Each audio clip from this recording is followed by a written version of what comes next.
Tesla found support at 338.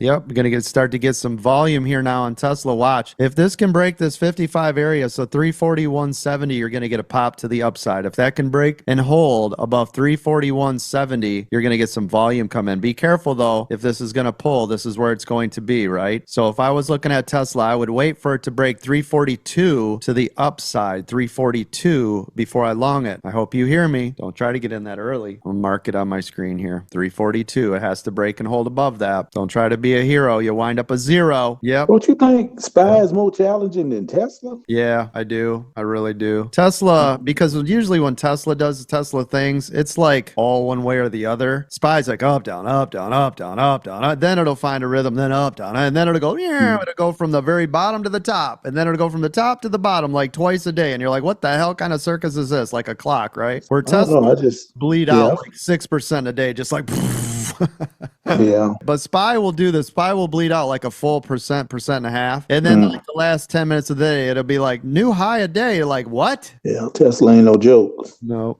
Tesla's no joke. Tesla's tough too, for sure. But when it pays, it pays. Oh, it does, for sure. I love the volatile. I love volatile stocks. That's where I live. So oh yeah, I'm down with that. Obviously, you guys have seen me trade SPY every single day for 2.5 years straight. You know that's my jam. I love it.